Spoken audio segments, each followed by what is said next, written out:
नमस्कार दोस्तों। आज की वीडियो में मैं हिंदी साहित्य के प्रमुख इतिहासकार एवं उनके काल विभाजन को बताऊंगी। इस नामकरण में सबसे पहला नाम आता है गारसा द ताशी का। हिंदी साहित्य के जो इतिहास है उसके लेखन में सर्वप्रथम जो प्रयास किया था वो फ्रेंच विद्वान गारसा द ताशी थे। उनका ग्रंथ इस्तवार दाला हिंदुस्तानी नामक ग्रंथ था। इसे लिखकर इन्होंने हिंदी और उर्दू के अनेक कवियों का विवरण वर्ण क्रमानुसार किया था और इसका प्रथम भाग 1839 ईस्वी में तथा द्वितीय भाग 1847 ईस्वी में प्रकाशित हुआ था तथा इनका द्वितीय जो संस्करण था वो 1871 में प्रकाश में आया। इसमें इन्होंने 3 खंडों में उसे विभक्त किया था और पर्याप्त संशोधन परिवर्तन भी किया गया। इसके बाद देखा जाए तो इसमें हिंदी के जो साहित्यकार थे उनकी संख्या मात्र 72 थी, शेष उर्दू के ही कवि थे। इस ग्रंथ को हम इतिहास की संज्ञा नहीं दे सकते क्योंकि साहित्य के इतिहास लेखन हेतु अपेक्षित तत्वों के आधार पर यह इसमें जो गुण थे वो प्राप्त नहीं होते, तो यह एक कवि कोश बनकर रह गया और उससे अधिक नहीं माना गया इसे। दूसरा नाम आता है मौलवी करीमुद्दीन का। इन्होंने गारसा द ताशी के इतिहास ग्रंथ के आधार पर तज़किरा ए शोअरा हिंदी नामक ग्रंथ लिखा, जिसमें वर्णित जो लेखक थे और कवि थे उन कवियों की संख्या बढ़ाकर इन्होंने 1004 कर दी थी।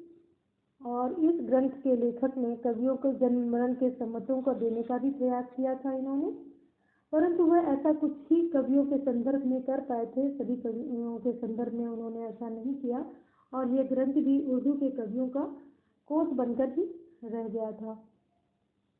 तीसरा नाम आता है शिव सिंह सेंगर का।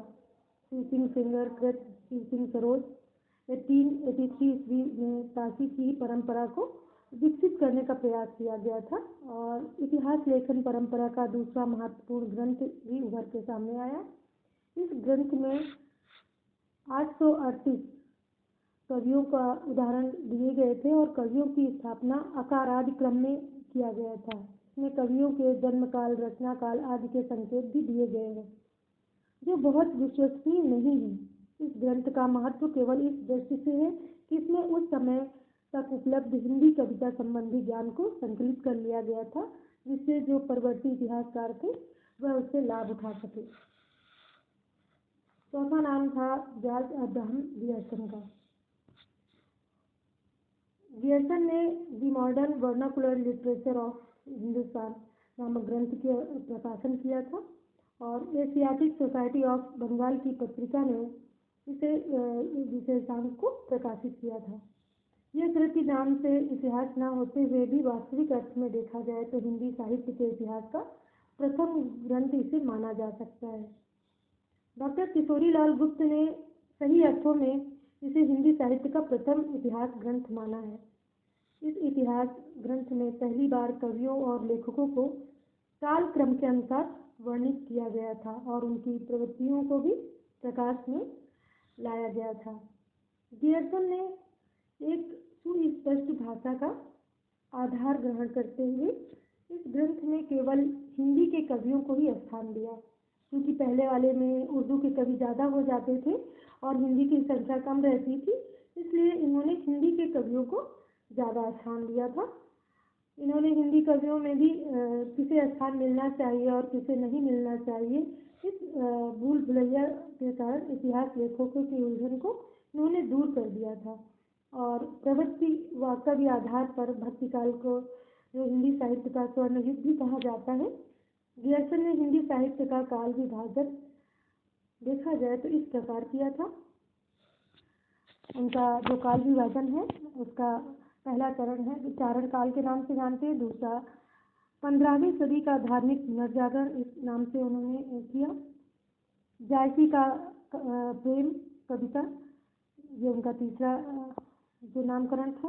ब्रज का कृष्ण संप्रदाय ये चौथा था और 5वां मुगल दरबार, 6वां तुलसीदास और 7वां रीत का। इस प्रकार से हिंदी साहित्य का जो काल विभाजन उन्होंने किया था इन नामों के द्वारा किया था। किसने किया था? जॉर्ज अब्राहम ग्रियर्सन ने। आठवां जो था वो तुलसीदास के अन्य परवर्ती इस नाम से किया था और 18वीं शताब्दी इस नाम से भी उन्होंने इसका विभाजन किया। कंपनी के शासन में हिंदुस्तान, यह भी एक नामकरण किया। और 11वां जो उनका था महारानी विक्टोरिया के शासनकाल में हिंदुस्तान इस नाम से किया था। ग्रियर्सन के ग्रंथ का महत्व इसलिए भी अधिक है कि उसकी रचना जो उस काल का तब हिंदी साहित्य का इधर उधर जो बिखरी हुई सामग्री थी उसे उन्होंने एकत्र करके संग्रहित करने की कोशिश की थी और इतिहास लेखन के लिए कच्ची सामग्री जुटाने में यह ग्रंथ बहुत अधिक सहायक सिद्ध हुआ। उसके पश्चात आता है मिश्र बंधु। हिंदी साहित्य के इतिहास ग्रंथों में मिश्र बंधुओं के द्वारा जो रचित ग्रंथ है उनका एक महत्वपूर्ण स्थान है, जिसे मिश्र बंधु विनोद के नाम से जाना जाता है। इसकी रचना 4 भागों में की गई थी और इसमें जो प्रथम 3 भाग हैं वो 1913 ईस्वी में प्रकाशित हुए और चौथा भाग 1934 में प्रकाश में आया। यह एक विशाल काय ग्रंथ है जिसमें लगभग 5000 कवियों को उल्लिखित किया गया था और मिश्र बंधुओं ने अपने ग्रंथ के इतिहास को संज्ञा न देते हुए इस बात का यत्न किया था कि यह एक आदर्श इतिहास सिद्ध हो सके। उन्होंने हिंदी साहित्य के इतिहास को 8 खंडों में विभक्त किया था और वो 8 खंड हम देख सकते हैं इस प्रकार से थे। उन्होंने सबसे पहला प्रारंभिक काल रखा और प्रारंभिक काल को भी उन्होंने 2 भागों में बांटा, पूर्व प्रारंभिक काल और उत्तर प्रारंभिक काल।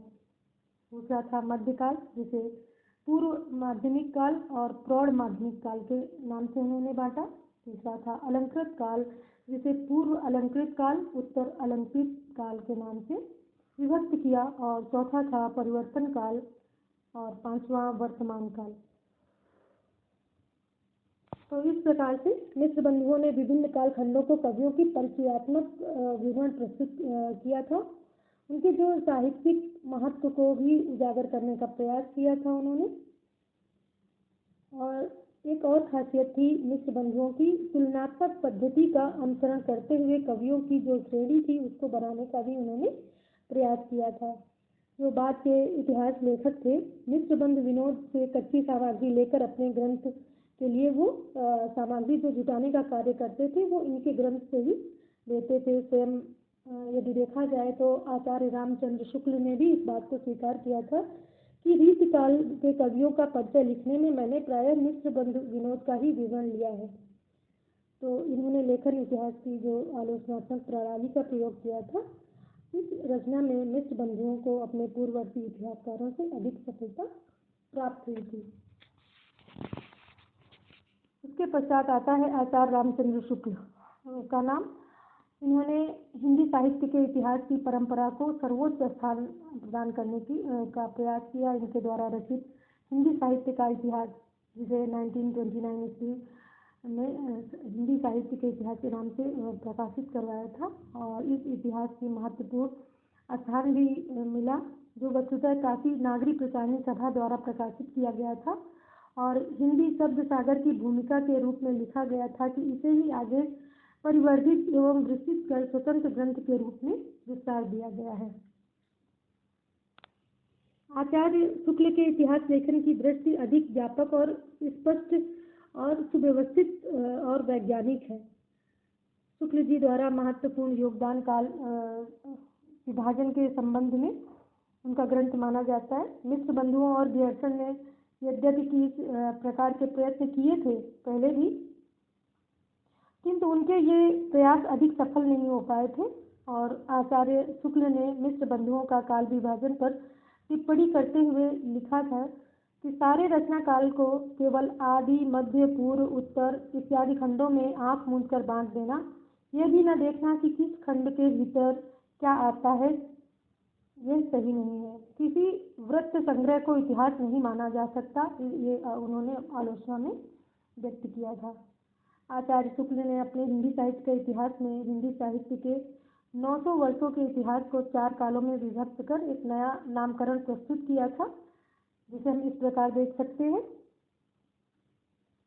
सबसे पहला उन्होंने जो विभाजन किया था उसे आदिकाल नाम दिया और उसे हम वीर गाथा काल के नाम से भी जानते हैं।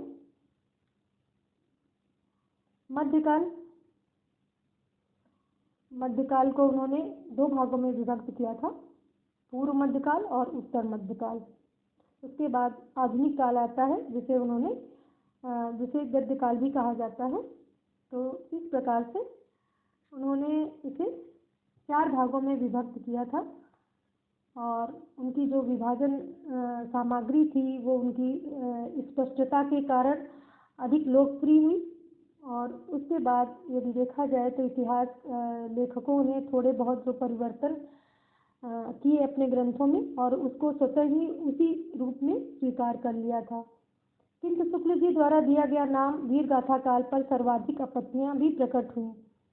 अन्य कालों को ज्यों का त्यों स्वीकार कर लिया गया था, सिर्फ जो आपत्तियां आई थी वह वीर गाथा काल के अंतर्गत ही आई थी। इसके बाद हम देखें कि आचार्य शुक्ल ने भक्ति काल को निर्गुण और सगुण धाराओं में भी विभक्त किया था। पुनः उन्हें 2 उप विभागों में भी विभक्त करने का प्रयास किया था। इसमें संत काव्य धारा और प्रेमाश्रयी शाखा के रूप में बांटा था। रीतकालीन कवियों के वर्गीकरण में उन्होंने रीतबद्ध, रीत सिद्ध और रीत मुक्त के रूप में वर्गीकरण किया था। तो इस प्रकार से हम देखें कि उनका जो काल विभाजन था वह ज़्यादा साहिबी कवियों में, सारे इतिहास लेखकों में उसी रूप में ग्रहण कर लिया गया था या सर्वमान्य कर लिया गया था, सिर्फ एक काल को छोड़कर। और उस काल को वीर गाथा काल उन्होंने जो नाम दिया था उसमें ही सबसे ज़्यादा आपत्तियां आई थी। शुक्ल जी का काल विभाजन पद्धति जो थी उसके 2 आधार हैं। पहला उन्होंने प्रधान प्रवृत्ति और दूसरा ग्रंथों की प्रसिद्धि, इस आधार पर किया था। इस कालखंड में एक विशेष ढंग की रचनाएं अधिक लिखी गई और एक अलग कालखंड माना गया और रचनाओं की जो प्रचुरता के आधार पर प्रधान जो प्रवृत्ति थी उसका निर्धारण कर लिया गया था और इस प्रवृत्ति के कारण लोक प्रसिद्ध जो ग्रंथ थे उन्हें आधार बनाया गया था। जैसे आदिकाल को शुक्ल जी ने निम्न ग्रंथों के आधार पर वीर गाथा काल का नाम दिया था, क्योंकि उसकी जो रचनाएं थी इस प्रकार विजयपाल रासो, हमीद रासो, कीर्तिलता, कीर्ति पताका, खुमान रासो, विशल देव रासो, पृथ्वीराज रासो, जयचंद्र प्रकाश, जय मयंक जस चंद्रिका, परमाल रासो, खुसरो की पहेलियां, विद्यापति की पदावली, इस आधार पर उन्होंने नाम दिया था। और जब आपत्तियां आई तो उन्होंने ये बताने का भी प्रयास किया क्योंकि इसका नाम उन्होंने वीर गाथा काल क्यों रखा, क्योंकि ज़्यादा जो रचनाएं थी वह सब वीर रस प्रधान रचनाएं थी। इस आधार पर उन्होंने नामकरण किया था। उसके पश्चात आता है इतिहास लेखन में जिसका नाम वो डॉक्टर रामकुमार वर्मा है। डॉक्टर रामकुमार वर्मा का यदि हम इतिहास लेखन देखें तो ये शुक्ल के पश्चात है और डॉक्टर रामकुमार वर्मा द्वारा हिंदी साहित्य का आलोचनात्मक इतिहास लिखा गया 1883 ईस्वी में, जिसमें कालखंड को जो विभाजित किया गया है उन्होंने इतिहास लेखन का प्रमुख आधार आचार्य शुक्ल का ही इतिहास माना, किंतु कहीं कहीं पर मतभेद भी दिखाई पड़ता है। इनका काल विभाजन इस प्रकार से है। उन्होंने संधि काल, चारण काल, भक्ति काल, रीत काल, आधुनिक काल यह नाम दिया था काल विभाजन का। संधि काल में डॉक्टर रामकुमार वर्मा ने अपभ्रंश की रचनाओं को, जिसे पुरानी हिंदी भी कहा जा सकता है, समाविष्ट की थी और शुक्ल जी के काल विभाजन और नामकरण रचना की प्रवृत्ति के आधार पर किया था। वहीं रामकुमार वर्मा को ने रचनाकार के आधार पर किया है। इसके बाद जो नाम आता है हजारी प्रसाद द्विवेदी जी का है। आचार्य रामचंद्र शुक्ल के पश्चात हिंदी जगत में आचार्य हजारी प्रसाद द्विवेदी की मान्यताओं को नतमस्तक होकर स्वीकार किया गया। द्विवेदी जी ने हिंदी साहित्य के इतिहास और आदिकाल पर व्यापक कार्य किए थे। उनका विवरण हम इस प्रकार देख सकते हैं। हिंदी साहित्य की भूमिका, हिंदी साहित्य उद्भव और विकास, हिंदी साहित्य का आदिकाल। हजारी प्रसाद द्विवेदी द्वारा रचित हिंदी साहित्य की भूमिका पद्धति जो है वो उस दृष्टि में देखा जाए तो इतिहास ग्रंथ तो नहीं है, पर उसमें दिए गए जो लेख हैं हिंदी साहित्य के इतिहास लेखन हेतु सामग्री नई व्याख्या प्रस्तुत करते हुए से दिखाई पड़ते हैं। हजारी प्रसाद जी ने अपने जो इतिहास लेखन किया था उसमें उनके शुक्ल से जो मत थे वो थोड़ा सा भिन्न पाए जाते हैं। शुक्ल के जी के जो इतिहास लेखन था उसमें कहीं कहीं पर दोनों विचारधाराओं में असहमति व्यक्ति होती दिखाई पड़ती है। डॉक्टर गणपत चंद्र गुप्त ने भी कहा था कि वस्तुतः जिन्होंने आचार्य रामचंद्र की अनेक धाराओं और स्थापनाओं को चुनौती देते हुए उन्हें सबल प्रमाणों के आधार पर खंडित किया था। ऐसा नहीं कि सिर्फ नाम मात्र के लिए उन्होंने उनका आपत्ति दर्ज की हो, बल्कि उसके साथ उन्होंने साक्ष्य भी प्रस्तुत करने का प्रयास किया था कि इसे इन्होंने जो ये नाम दिया है वो गलत है, अप्रामाणिक है। जहाँ तक ऐतिहासिक चेतना और उसके पूर्व परंपरा के बोध की बात है, निश्चय ही आचार्य द्विवेदी हिंदी के सबसे अधिक सशक्त इतिहासकार हैं। इन्होंने भी हिंदी साहित्य के इतिहास को 4 भागों में विभक्त किया है, किंतु नामकरण के संबंध में द्विवेदी जी शुक्ल जी से सहमत नहीं दिखाई पड़ते। आचार्य द्विवेदी ने हिंदी साहित्य के 1000 वर्षों के इतिहास को निम्नलिखित 4 कालों में विभक्त किया है। पहला है हिंदी साहित्य का आदिकाल, दूसरा इन्होंने जो नाम दिया वो भक्तिकाल, तीसरा रीतिकाल और चौथा आधुनिक काल है। इसके पश्चात इतिहास लेखन का जो नाम है उसमें डॉक्टर गणपत चंद्र गुप्त आते हैं। इन्होंने हिंदी साहित्य का वैज्ञानिक इतिहास लिखकर हिंदी साहित्य में एक नया विकास करने का प्रयास किया। तो इस प्रकार से हम देख सकते हैं कि हिंदी साहित्य का इतिहास अपने आप में अपूर्व है और सभी रचना जो इतिहासकार हैं उनके मत को हम अलग अलग अपनी विचारधारा और ग्रंथों के नाम से देख सकते हैं। तो नमस्कार, आज की वीडियो में इतना ही। अगले वीडियो में हिंदी साहित्य के इतिहास की विस्तृत जानकारी मैं प्रस्तुत करूंगी। धन्यवाद।